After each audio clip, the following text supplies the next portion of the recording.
Welcome to NC Political Tea, the show where North Carolina's political scene gets served piping hot, grassroots style. We're here to shake up the status quo with unapologetically conservative takes and a whole lot of Southern charm. From the halls of Congress to under the dome, we're exposing the deals, the drama, and the dirt that the mainstream media won't touch. Who's fighting for your freedom? Who's selling out to the woke mob? And who's about to get roasted? No fluff, no filters, and absolutely no time for spineless politics. Just bold Republican commentary, sharp analysis, and enough sass to make the left squirm. So grab your sweet tea or something stronger, and let's dive into the hottest headlines and juiciest scandals rocking the Tar Heel State. This is NC Political Tea, where the truth always gets served.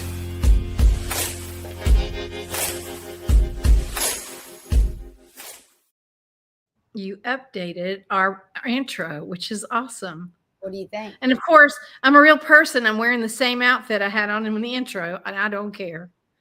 And I knew I had to go different. Well, it's been a long day here. Do you know how many different?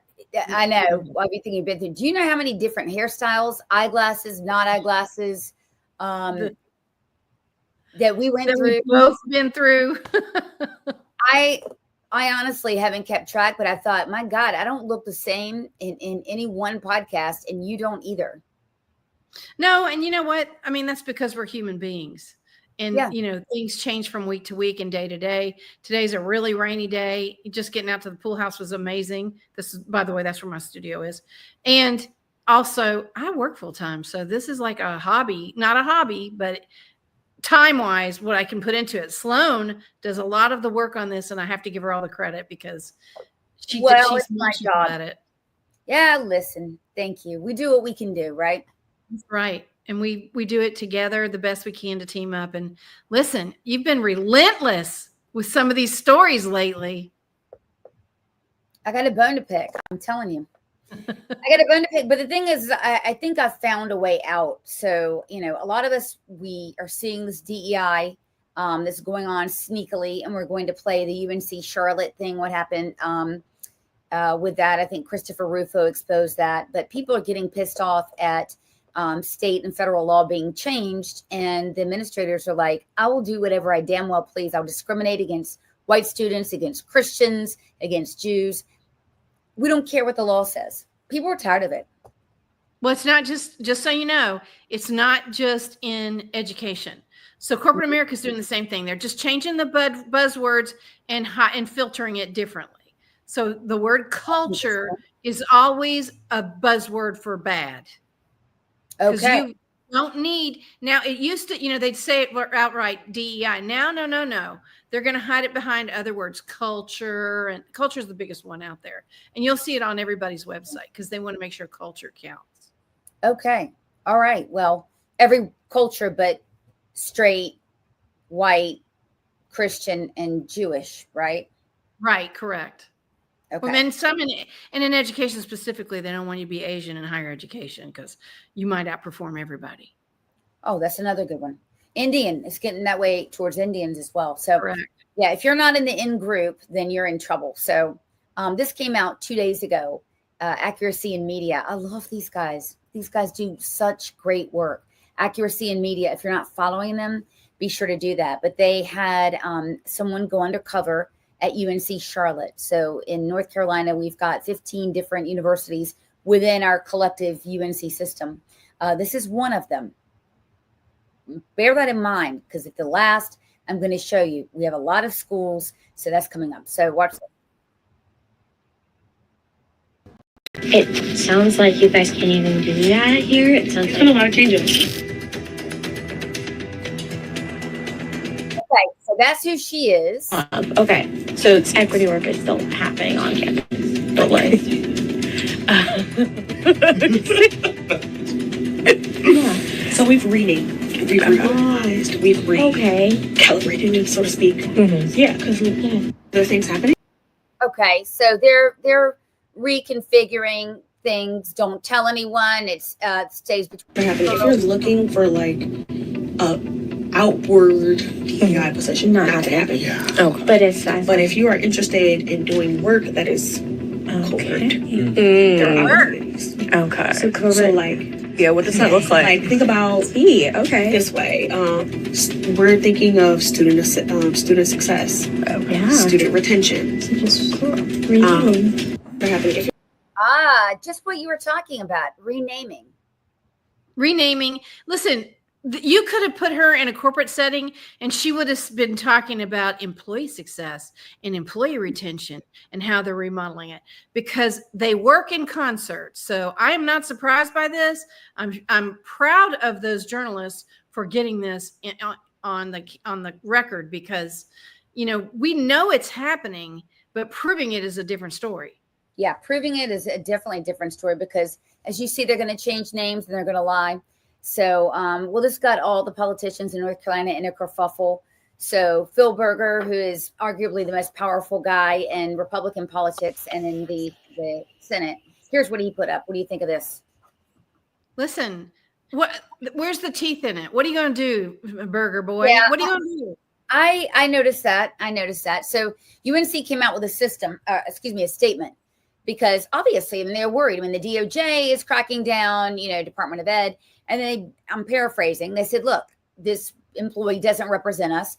You know damn well she does. You could tell that she does, right? She may not have that job any longer, but that they went on to say she doesn't have the job any longer, and this isn't us, and blah blah blah. And so I thought it was very interesting that this statement went out so quickly. Then check this out. This was a mistake, I think. So you had our Speaker of the House, Destin Hall, the lead Speaker of the House. He came out and he said, look, I have full faith in UNCC. I know they're going to do the right thing. This chancellor, we believe in her. And Adam from Accuracy Media said, well, guess what, buddy? We're releasing investigations from the rest of the schools in your system. And here's the bottom line. The bottom line is they're going to do it anyway. This is a reflection that goes all the way back to what's happened to Peyton McNabb in high school. They're going to do what they want to do, and they don't care. And even when you catch them, you're going to have to go to court to get them to stop. Yeah. That's interesting that you said that, because as you know, there's a pissing match between Harvard and Trump. In fact, I've just been interviewing with media today. I just got off the phone with Epic Times, who interviewed me and asked me what I thought about this. And we previewed that discussion that Leo Terrell had with Fox News. And basically, my sense is the administration understands they're going to have to go the distance legally. That's kind of what you do with law. Look, laws are made, and then the confines of the legislation is defined by lawsuits. Case law is what it ends up being called. It's not unusual. I don't know whether or not these specific issues have been tested in law and in the courts. We will see, but we kind of predicted that this would happen. But I do find it remarkable. This is the second time in recent memory that Harvard has sued for the ability to continue to discriminate. Remember when it was a Supreme Court case 4 or 5 years ago? It was UNC and Harvard with the fair admissions. They lost that. They wanted the ability to discriminate against whites, Asians, Jews. Now they want the ability to discriminate and harm Jews and the country, because they're saying now in this latest one that we've got a quarter of our students who are foreign nationals, but we're not going to tell you a damn thing about them. Well, that's not how it works. You don't get to bring whoever you want into this country. That is a privilege and not a right. That's what the Trump administration is saying.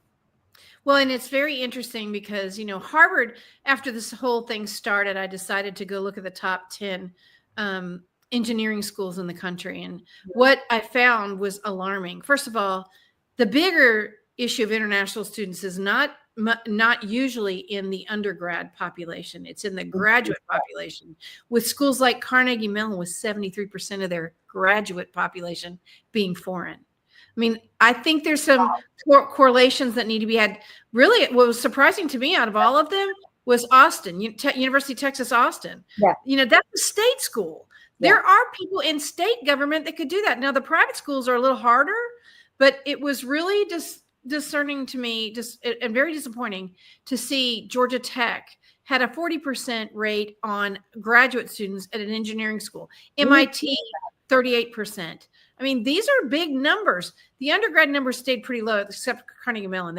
They're blatant. They don't care. They just don't care at all. Yeah. Well, I mean, it's incredible. Is it that K through 12 in America is totally screwed, and the woke mob has screwed it over the last 8 years? Republicans haven't been strong enough in pushing back up until now. But is it that our students are not as capable and not as willing to go to college, and we need to backfill that? Yeah. I don't know. I don't think that's it at all. I feel like that's a money grab. Like, if you think about it, graduate school is a money grab. Yeah, they pay full freight to come here. But see, those monies end up paying for the bloated administrative state. This isn't for professors. Yeah, I mean, this is for, just like K through 12, the bloated administrative state that does nothing but perpetuates all of these systems, like just what you saw in that UNCC video. That's correct. What I agree. Yep, you're not wrong. Well, Trump was interviewed about it. Here's what he said today about deeper and deeper and deeper. They've got to behave themselves. You know, I'm looking out for the country and for Harvard. I want Harvard to do well. I want Harvard to be great again, probably, because how can it be great? How can it be great when you have Harvard announced 2 weeks ago that they're going to teach remedial mathematics, remedial, meaning they're going to teach low-grade mathematics, like 2 + 2 is 4. How did these people get into Harvard if they can't do basic mathematics? How did they do it? Great disrespect. By the way, that's what I resent the most, because I was a terrible, terrible math student, and I had to pay thousands of dollars to get myself up to where I could function. And I was required to take not a remedial math course, but a pretty basic math course, which was advanced calculus, before I could get full acceptance. I ended up getting a scholarship, but it was only after passing a very hard math class. Now they're giving it away. Yeah. Well, Harvard, Western Carolina, you could do math at either now, because they have remedial math.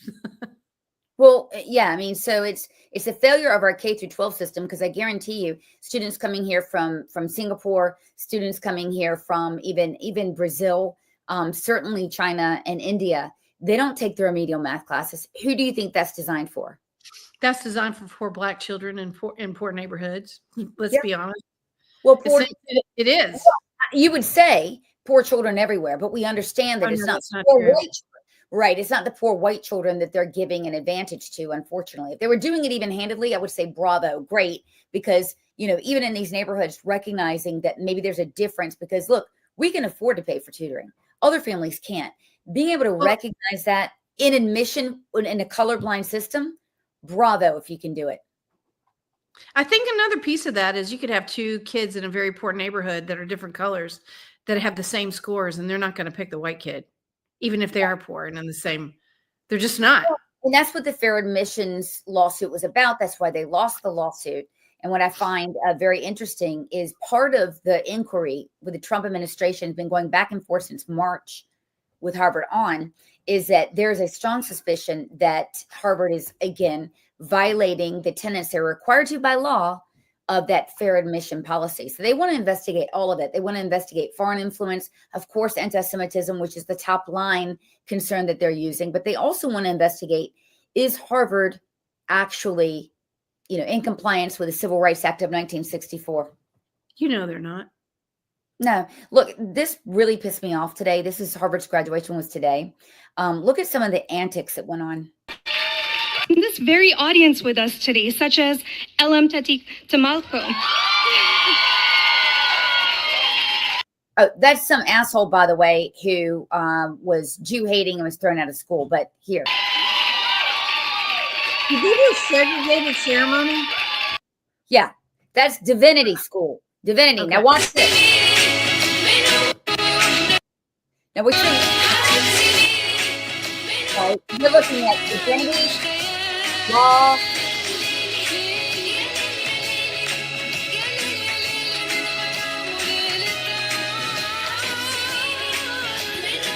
How embarrassing. Now, I find this offensive as hell, obviously. Well, you go. Just go because I'm going to go.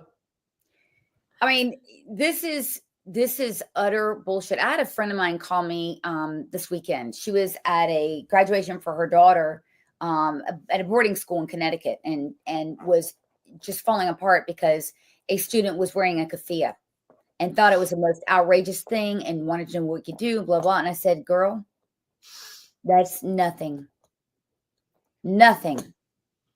compared to what we're seeing. What can you do if you're a parent in that situation? You confront the situation when it's there in front of you. If you don't want to do that, I mean, what else are you going to do?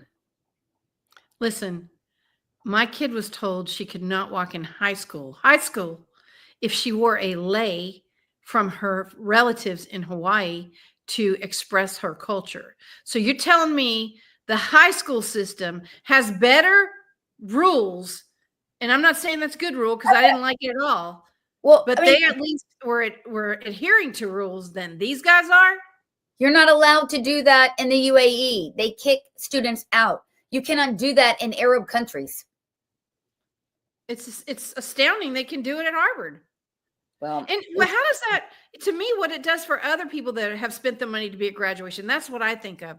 You're so selfish. You don't care about the families that don't give a damn about what your little cause is, that you'll disrupt everybody's, graduation ceremony. Well, the fact of the matter is Harvard now pre-selects students they know are going to cause problems and have this sort of attitude. So they have a whole student body that is ready for revolution. They're not going to have an average person, an average kid that's very intelligent and is going to buckle down and do their studies. That's the kind of student they don't want. They want students that are primed and ready to help overthrow this country. It sounds like hyperbole. It's not. We're watching it unfold. I agree. So I just wanted to put this up. I forgot to. Guess who else weighed in on this UNCC thing? So happy and proud of her for first of all, getting on Tucker Carlson and saying, I get the majority of my news on where we need to focus off X. And then Corey just puts it out for her. There we go. That's right. So again, Harmony Dillon is doing the right thing. And I want you to explain this to all of us because it sounds like the DOJ is actually taking up the mantle for Jefferson Griffin and making the same arguments.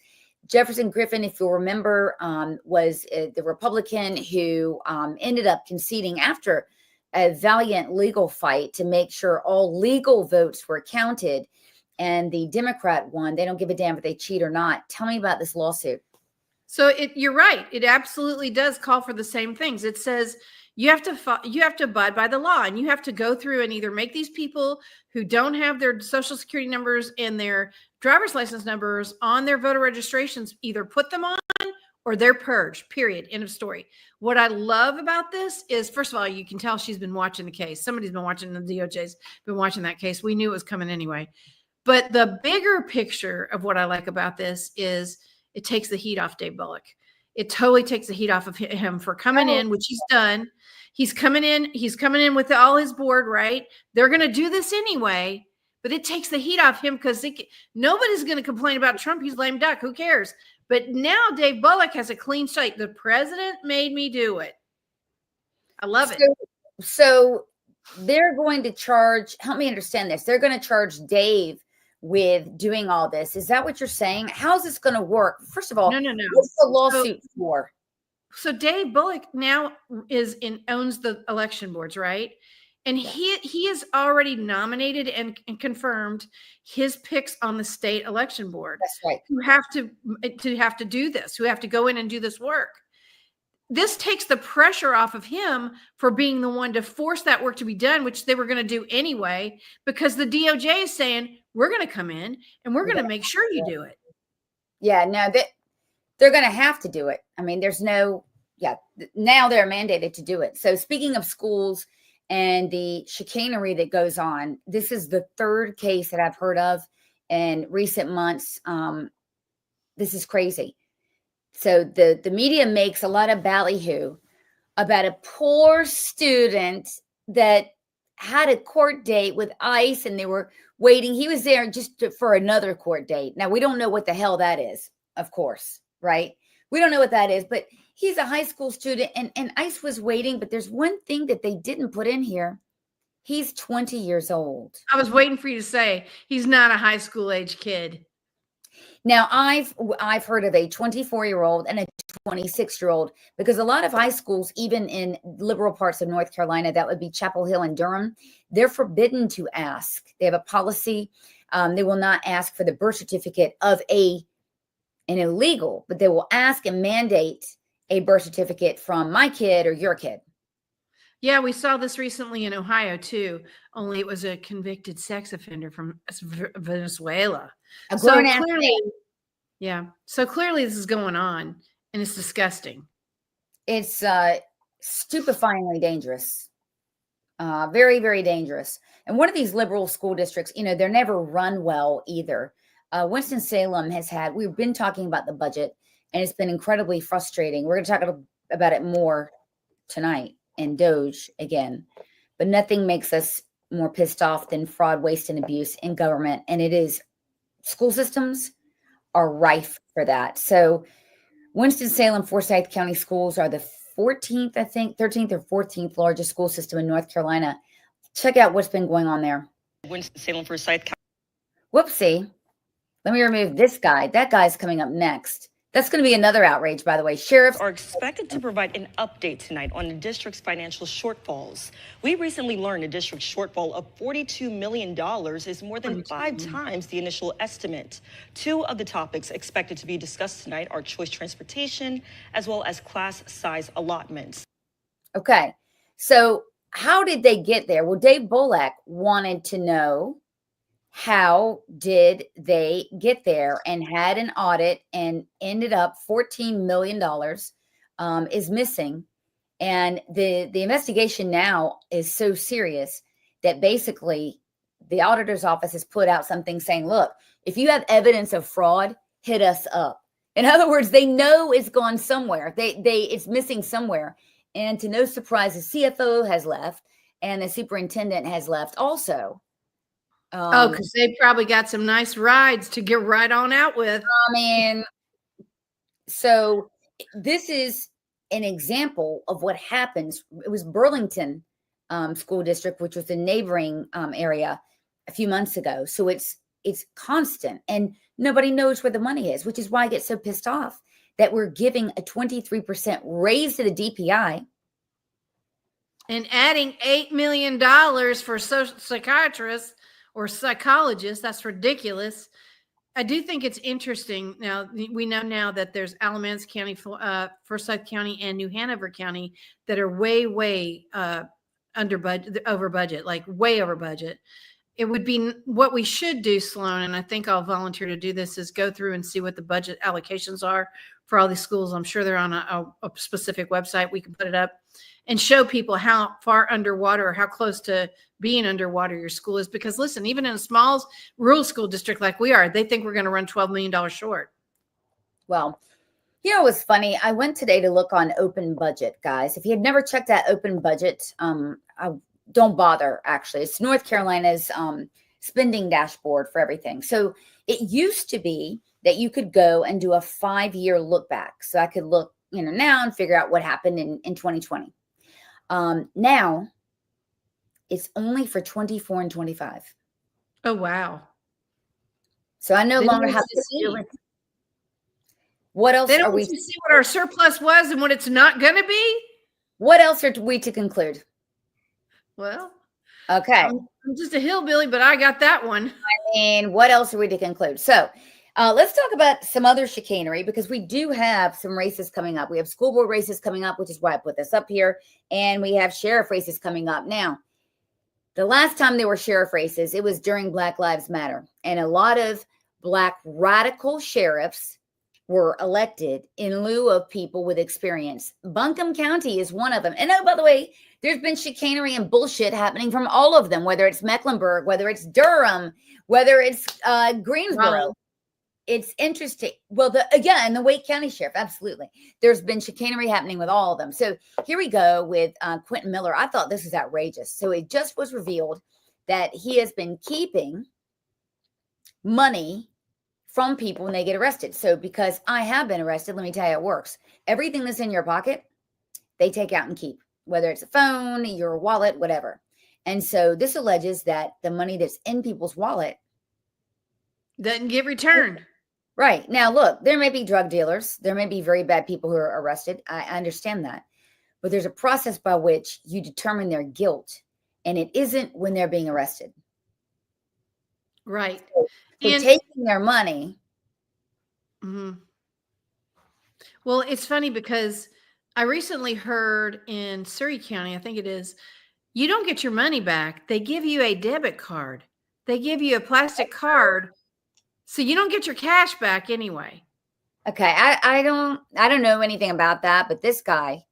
That's Okay. nuts. And under his watch, check this out. Under 1,700 items such as drugs, firearms, and cash went missing or damaged under his watch. Well, it wasn't his watch because it says 2007. I don't know how long that guy's been sheriff, but he's probably been in that office. Yeah, let me show you again. It was found now. Found now. I got you. Thank you. Right. So they've gone clarifying. deep. So perhaps they've gone deep into the bin to maybe not do the recent stuff so they don't get busted. But they've gone in. I mean, That makes sense. when people are supposed to enforce the law, break it, nothing pisses me off more. Well, and here's the bad thing. It had to take accumulation of complaints to get to the level that they finally did something about it. It's just sad that, some innocent people do go to jail. We all know that, Sloan. And when that happens, if this kind of stuff happens as a result of that, think about you're getting double jeopardy. You're getting double in trouble for nothing. Dirty cops. There's nothing worse. Now, I don't know if this guy's dirty or not, but this sure seems. There's dirty something. I love to see all these audits. I'm glad that Dave Bolak is doing what he's promised to do. So we have been very critical of the budget all the way around because, look, if you're not cutting spending, and we've been right, and I'm going to show that in a second. But if you're not cutting spending, it's really not a conservative budget. So we really took the House's budget out to the woodshed last time. And I got a few comments, emails, etc. And someone pointed this out to me that there are cuts at the DPI. So I just wanted to put these up here so we could fairly point them out. Okay. So the DPI, guys, if you're not from North Carolina, let me tell you what it is. It is our state's Department of Public Education. And so it looks like there is 2.2 million that will be cut under their budget to stop their contract with the North Carolina school business officers to provide technical systems, blah, blah, blah. So that's being cut. Now, vacant positions. Eliminate funding for vacant positions. So if they don't have somebody in them, they're done. Being even hired. 1.8. Yeah, 1.8. And I guess this would be recurring since it's their salary. But good, look, it goes on to say the salary and benefits associated with vacant positions. So that it's a twofer. And I don't know if they're both from the DPI, both line on them from the DPI is where I found them, but I don't know if they're for different positions. But this is a sizable chunk that's being eliminated. Yeah, it's a little close to $6 million, a little over $6 million, isn't it? Yeah, and again, it would be recurring. Yeah, but it's the shell game. Let's just be honest. You cut $6 million, and then you put $8 million on the dumb psychologist. It's just stupid. When they could just cut both the 6 and the 8. It's a shell game. It is the shell game. But I wanted to talk a little bit about, we've been talking a lot about fraud. We've been talking about what happened at UNCC. So UNCC works on grants, right? They get federal grants and they get state grants. So in the state level, certain forms of DEI, outright racism, is illegal. The federal level, it definitely is. And so if you're a private citizen that wants to do something about that, there's something called a qua tam lawsuit, or a unfair trade practices or lawsuit. And what it is basically you'll say, okay, UNCC, I see that you have the following grants from Department of Education. However, we've just seen this video and we know that you're not following Trump's executive order. You're not following the law. So under that, you have applied for this grant and you have certified that you're following US law, and you're not. So as a private citizen, you can file something called a qua tam lawsuit. You have to have a lawyer. You can't do it pro se because it's done at the federal level. But you would, and it's a moneymaker, because I'm going to tell you how. Let's say the grant is worth $2 million. Well, you bringing that lawsuit, you're actually bringing it on behalf of the US government, okay? But you get anywhere from 15 to 25% of that grant because you're the whistleblower. Wow. That's nuts. But you have to have, look, there's a way to do it. So step one is you document, obviously, you want to document everything. You want to gather your emails, your grant application, your spreadsheets, anything that shows false claims were made to get or keep their federal or state money. Okay. Step two, contact a whistleblower attorney. They're all over the place and they'll be willing to split that with you if it's a good case. You can't file one of these on your own. Like I said, you got to have a lawyer. You cannot do pro se. Now, here's the thing. It's filed under seal. What that means is for 60 days, it's filed. You don't talk about it. You don't tell anyone. You don't do anything because you give the DOJ 60 days to do something about it. Now, they're in a position where they want to do stuff about it now, but you give them 60 days to do it. And if they don't do it, you can still bring the case on your own. And then you get 50% of whatever the funds are. Oh, so it's a gamble. Yep. In that 60-day filing time, they have the ability to. Yeah, gotcha. Yeah, you can make a lot. Yeah, you can make a lot of money off of this. And the best part is that the DOJ has been very forthright in saying, "Hey, John Q. Public, we need your help doing this. We need your help because we can't we want to take these grants away, but we cannot possibly investigate all these cases. We need you to bring these cases up to our attention so that we can take it on." That's interesting. I freaking love it. I love it. Okay. Lawsuits are my love language. That's funny.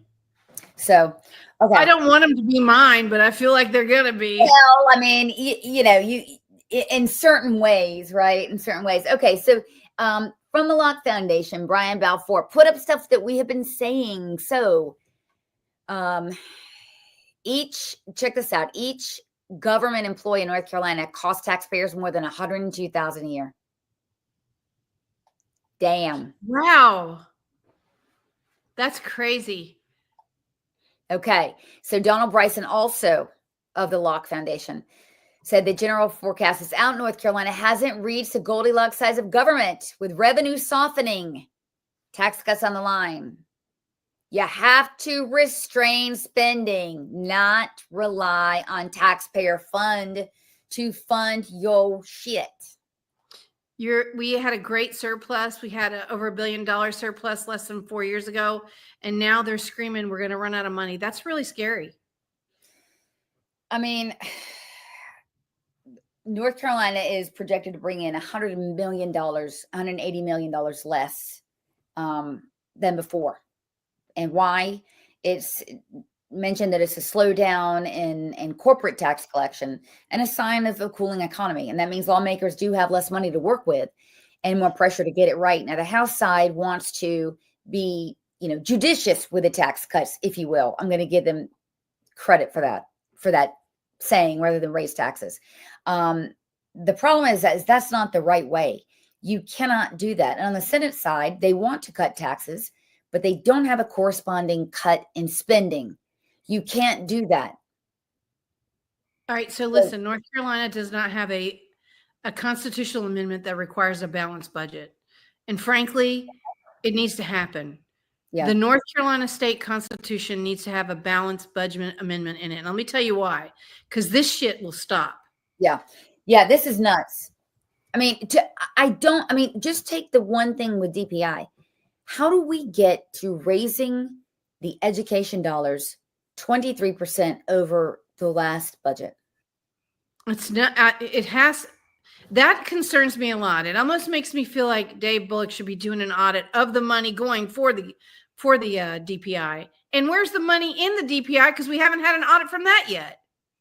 Every single time that the DPI has done an audit or have been put through one over the last 6 years that I'm aware of, they failed each and every one. Now, when Catherine Truitt was in office, that was an obscene shit show because they fell for scams and sent hundreds of thousands of dollars of money away out overseas. They just lost federal dollars, couldn't control any of it. So it was insane. Yep. It was insane. So we've been talking a lot about tariffs, and every time we do, we have Sean on the right on here who does an impeccable job explaining it. But on CNBC this morning, a group of kids did it, and I thought they did pretty damn well. President McKinley. I keep doing this, man, and they keep doing it to me. Here we go. In the modern economy, it's hard to master tariffs. There's a bunch of other countries that we're now putting tariffs on that actually have had tariffs on us for a while. It raises prices. And another thing, it is a form of hostile foreign policy. The state of world politics at the moment needs a lot less hostility. If you have large tariffs on cars, that makes people then want to buy cars made in the U.S. because they're cheaper than cars made in Japan or Germany. It encourages your own economy. I personally think tariffs are good, but I can see how tariffs are kind of alarming Americans. We actually used to have tariffs with President McKinley. Okay, so cute. Very cute. Some of them get it. Some of them get it. Well, the guy that did the one about the cars absolutely gets it. And the one that talks about McKinley having tariffs gets it. You know, here's the bottom line. Guess how much money we brought in from tariffs in the last 2 months? I think the first month we brought in $17 billion, and this in the last month we brought in $22 billion. If we continue down this road with tariffs, we will get to the point where we will clean up the debt. Well, that's the way to bring in revenue, because you have to raise revenue for the state. Again, you raise it off of taxpayers' dollars. That's not good. That's not conservative. That's obscene is what it is. It's a war crime on conservatism, and you shouldn't do it. Correct. Anyway, I'm all for it. It's not hurting me much yet, but I did have a friend who went to buy tires, and he told me, which I didn't realize, that almost all tires are made outside of the U.S. except Dunlop tires, which are not the best tires, but they're still decent, good tires, but they're the only ones made in the U.S. So people paying for tires are really feeling it right now. Well, I have to tell you, the Land Rovers and Range Rovers, which I have, they've stopped sending them here altogether. Really? Mm-hmm. Yeah. Well, I don't mind. I don't want every other person driving my car. You're so funny. Okay, so Elon Musk, he was only going to be there for a prescribed amount of time. So the people that are entering into hysteria saying, oh my God, he quit, he got fired, blah, blah. That is nonsense. He could only be there for a period of time. He had his last day. And I really like, I'm going to remove this for now, but I really like what Ben Shapiro had to say. I'm going to play this. Altruism. He wasn't running for office here. He didn't get anything out of this. He received nothing but downside, and he took the hit. So good for Elon Musk. Really, thanks to Elon Musk.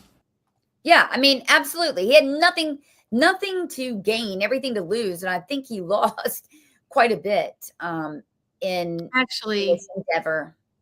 He lost a lot financially, but he garnered the support of a lot of Americans who see him as a hero for jumping in and look at all the people he brought with him. All of these venture capitalists, all of these entrepreneurs who stepped up to save America. And these are not Republicans. Yeah. And that's really saving America is the key. And people are going to be super pissed, as we talked about, if these cuts aren't undertaken. I mean, Republicans have got to have the appetite to push for this, and we need some sane Democrats to do it. Here's the thing. The DOJ lives through the Office of OMB. Okay, budget management. Russ Voigt, who I know and I love for Citizens for a Better America, and then our friend Dan Bishop. These are the two guys, right? These are the two guys that are carrying on DOJ. Now, I'm hearing DOJ is infused in every single agency now.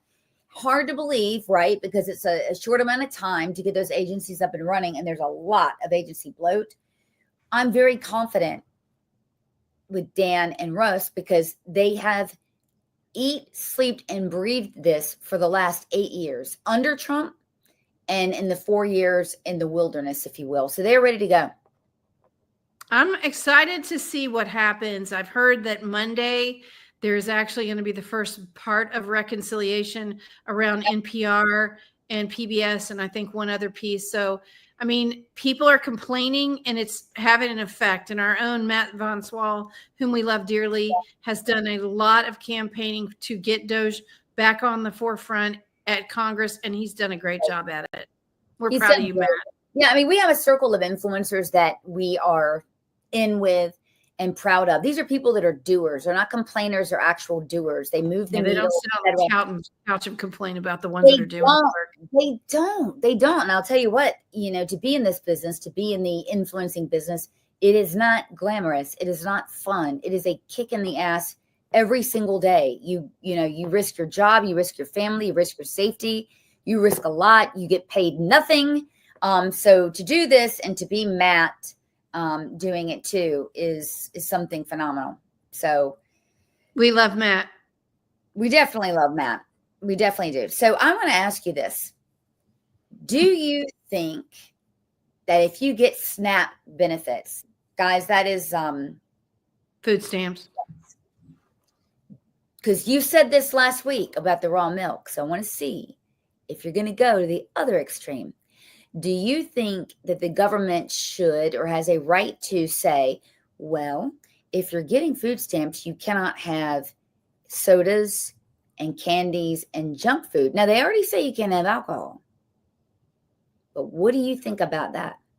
Okay, so I think it's great you put me in this position, first of all. Secondly, I think it's interesting because one is being regulated as an option that you purchase voluntarily for your family and is nutritious.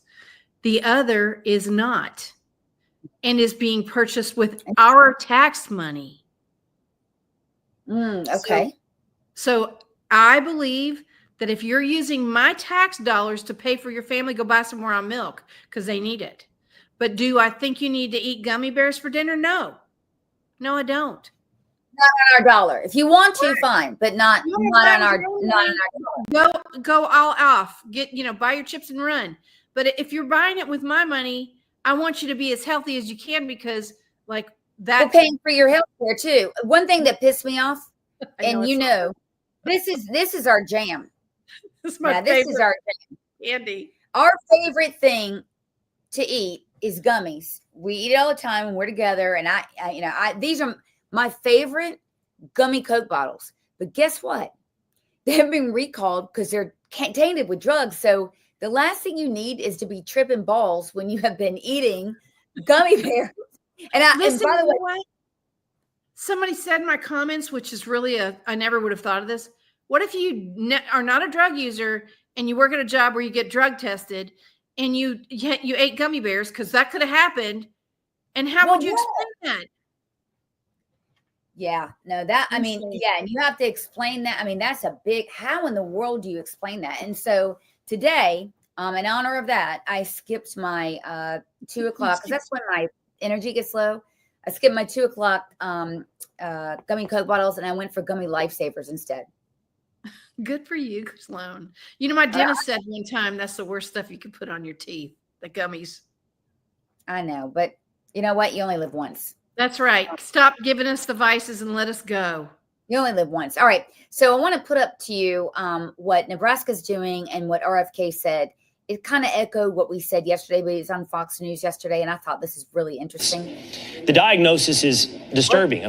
Okay, let me get this off of here. Okay. Kids are fat, they're depressed, they're unhealthy. And this has serious implications, as you point out in this report, not just for their own individual health, but for the future of our economy and honestly, national security. Didn't you have a fascinating stat in here that something like 75% of kids would not qualify for military service? Wow. 3/4 of our kids today cannot qualify for military service. it's a fertility issue too. Yeah. Teenagers in the United States now have lower sperm counts and less testosterone than 65-year-old men. What? Wow. Our girls are reaching puberty 6 years early. And we now know that our foods are also connected to the epidemic of depression, of mental illness, of suicidal ideation, and loneliness. So, and performance in school. So we're not getting the kind of micronutrients to our children that build healthy bodies and healthy brains and healthy immune systems. And this report is the beginning of recognizing that crisis for the first time. And it is essentially the diagnostic. 60 days from now, we will produce the prescriptions of what we're going to do about it, but we're already doing stuff. And part of the stuff is just what he said. So Nebraska has been the first state in the nation to ban soda and energy drinks.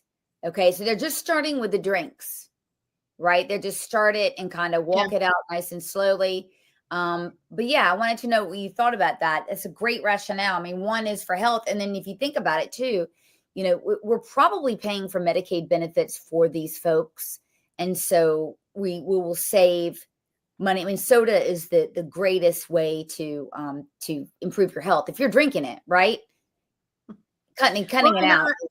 I think, you know, the other thing is we see a lot of, believe it or not, oral or mouth decay starts younger in infants that are from the poverty group of children because they eat this kind of junk and drink soda at a very, very young age. And so, you know, what they say is the key to health starts in your mouth. Believe it or not, it does. And it remains that way until you get older, you know, because good oral hygiene also affects your heart. So I'm really kind of optimistic about this in more than one way. I don't know if you've noticed or if you know this, but Medicaid benefits that cover children in North Carolina spend a lot of money on dentistry. Think about that. Yeah. Yeah.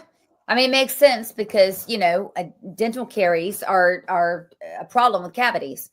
And what causes cavities? Fun fact, I had my first cavity at 21.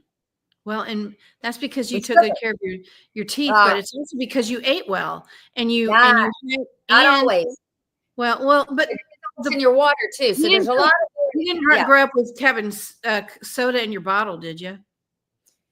No, but if I had my druthers, I would. I know. That's how much of a sweet tooth I have. Okay, so this is a very interesting story, and we're going to spend some time on it.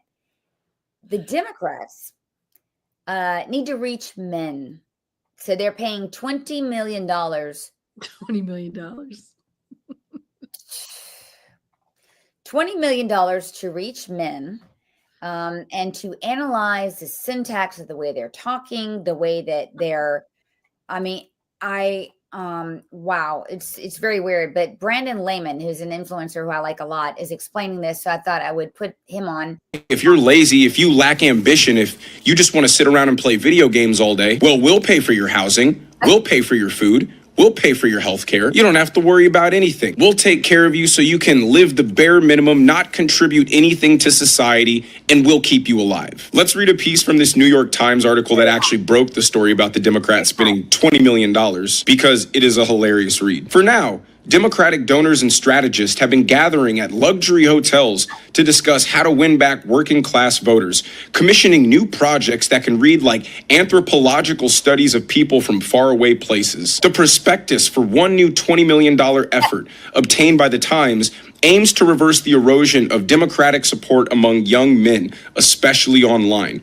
It is codenamed SAM, short for Speaking with American Men, a strategic plan, and promises investment to study the syntax, language, and content that gains attention and virality in these spaces.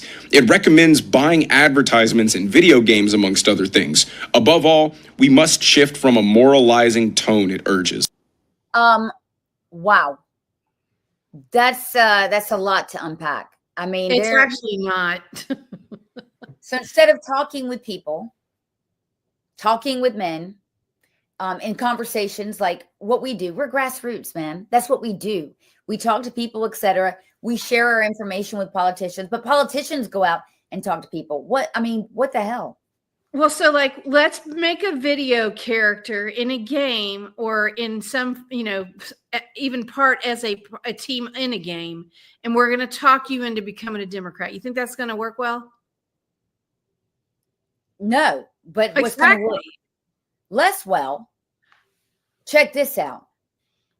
This is apparently the new ambassador to bringing men into the Democrat Party. Olivia Wania, yeah. And she put this up this morning, okay, and said, here I am. I'm going to rock you guys like a hurricane. And apparently Ollie London, who's a friend of mine who I love, he said that she has apparently heavily photoshopped her image. Photoshopped her picture, getting ready for this. And I ended up finding, let me see if I can find it here. I found a video of her, and I thought it was really mean, but she was playing with children and playing musical chairs. Watch again.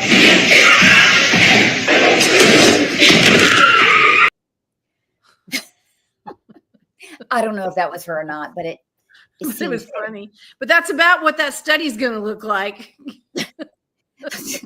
I mean, in what world? So I put up today that if and it makes sense, right? If you're going to get men into the party, don't look like a man. If you're going to get men into the party, to the Democrat Party, that is, you definitely have to give them erectile dysfunction first. This is a great way to make a man have ED just on sight. A great way. So it's an interesting way. She looks an awful lot like Carrie Donovan. Influencer. I'm just saying. I know. We got to go, Sloan, because I probably put us over on the other side. On the other side. Okay. Well, listen, we've got a lot going on. We've got the convention next week. And yes. We've got our 1 year anniversary of our show next week. That's Big crazy. surprise. I know. It's crazy. Look Look what we've done. I couldn't be happier or prouder of what we've done in a year. We've really shown North Carolina, we ought to do a culmination. Like, remember we were doing almost every day podcast just through the election to get people there. All the different candidates that we interviewed. I mean, I'm proud of us. We've done a great job. We have a lot. And our goal was always to bring to you news that other people were not covering. They were not bringing, they're not bringing up. And I think we've done that. And to give voice to people that really don't have a voice.